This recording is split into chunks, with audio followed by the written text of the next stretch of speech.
శాసనసభలో పహిల్వాన్లు అని రేవంత్ రెడ్డి అంటాడు. కత్తులతో తలలు తీసేస్తామని ఇంకో సభ్యుడు అంటాడు. మరి ఇవన్నీ ఎథిక్స్ కమిటీకి రిఫర్ చేయరా? రేవంత్ రెడ్డి ఎన్నోసార్లు అనాగరిక భాష మాట్లాడాడు. మరి అది రిఫర్ చేయరా ఎథిక్స్ కమిటీకి?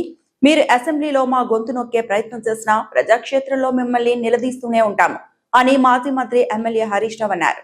మొత్తంగా మీరు సభలో చూస్తే కాంగ్రెస్ పార్టీ పాలసీలను గాలి కొదిలేసింది.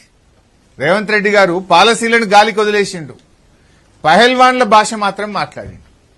ఒక ఆయన నిలబడవా పహల్వాన్ అంటుండు. అసెంబ్లీలో పాలసీలు ఉంటాయి కానీ పహల్వాన్లు కుస్తీ యుద్ధాలు కుస్తీ పోటీలు ఉండయి కదా. కానీ రేవంత్ రెడ్డి ఇదేదో కుస్తీల పోటీగా మార్చే ప్రయత్నం చేసిండు. కత్తుల కోలాటంతో తలలు తీసేస్తాం, సామాజిక బహిష్కరణ చేస్తాం అని కాంగ్రెస్ సభ్యులతోని ముఖ్యమంత్రి పిలిచి పక్కన కూర్చోబెట్టుకొని మాట్లాడించింది. మనం చూడలేదా? ముఖ్యమంత్రి గారు పక్కన వచ్చి వాళ్ళు కూర్చోవడం, పోగానే వాళ్ళకి మైకొచ్చుడు, వాళ్ళు మాట్లాడుడిగా కత్తుల కోలాటంలో తలలు తీసేస్తామని ఒక శాసనసభ్యుడు అసెంబ్లీలో మాట్లాడితే అది శాసనసభనా? దాన్ని ఎందుకో ఎథిక్స్ కమిటీకి రెఫర్ చేయవు? కత్తుల కోలాటంతో తలలు తీస్తా అన్న సభ్యుడిని ఎథిక్స్ కమిటీకి రెఫర్ చేయవా?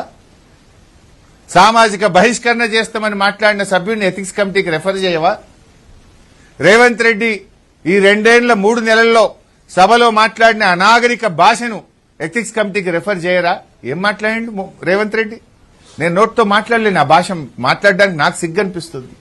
శాసనసభలో ఆయన మాట్లాడినటువంటి భాషను ఇవాళ ఎథిక్స్ కమిటీకి పంపాలి కదా.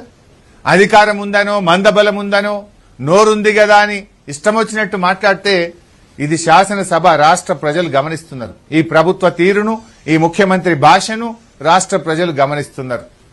మా గొంతు మందబలం ఉందని నువ్వు అసెంబ్లీలో నొక్కుతావేమో, కానీ మేము యాజ్ పాసిబుల్ దొరికిన ప్రతి చిన్న అవకాశాన్ని ఉపయోగించుకొని ఒక్క సెకండ్ కూడా వృధా చేయకుండా ప్రజా సమస్యల ప్రస్తావనకు మేము ప్రాధాన్యత ఇచ్చాము.